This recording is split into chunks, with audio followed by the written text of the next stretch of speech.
All right, what's going on, guys? Dude, today was the longest day. I swear, the longest day for nothing to happen.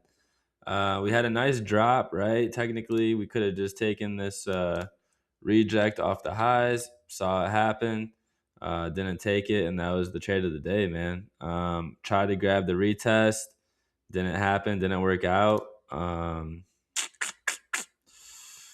What stopped out up here, I believe.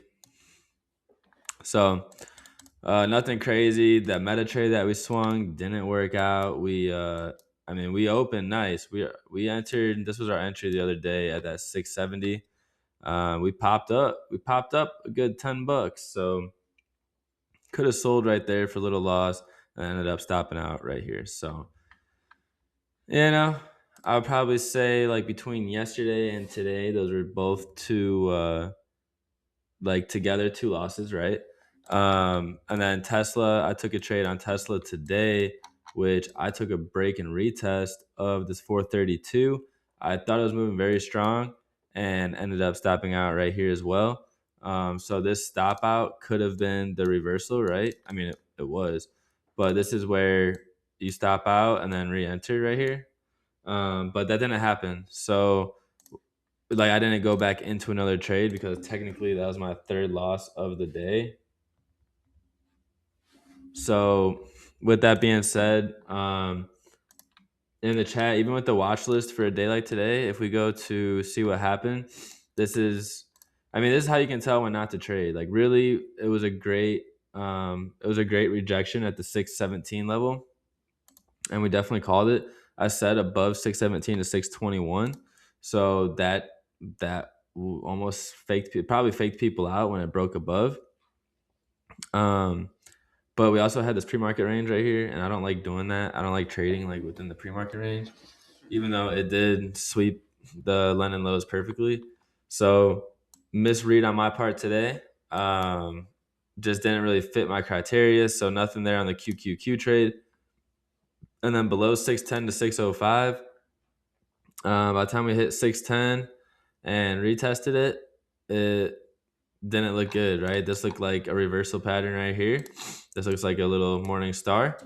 So don't like it no more. AMD 220 to 27. Let's see AMD. What did AMD do today? So AMD went friggin' zone to zone.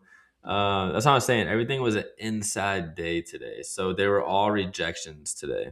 So we really could have ate like crazy off of those rejections, but I wanted breakouts. And so therefore I did not grab the rejections. And even if you grab the rejections, if you wait for that retest of 214 even on AMD, that would have that would have ate better than what I tried to do on SPY for sure. Because obviously SPY got held up. So now that the market's closing, it'll probably drop. It'll probably finally give it up,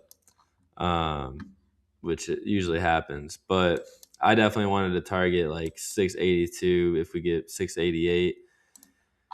I wanted to target a bigger downside move personally. So instead, we just ranged, and this is all, this was the chop area, really. So it was an inside day. That's what I mean when I say it's an inside day and no day to take trades. So with that being said, pretty much just preserved capital today. Took that small loss on Tesla and tried to update the chat with some SPY ideas. But I did not, like I said, I'm done for the day. I'm just like updating what I thought I could see, right? Which it just ended up chopping. So another day to just wait. It's another inside day. So we'll see, right? We know what range to break now. Um,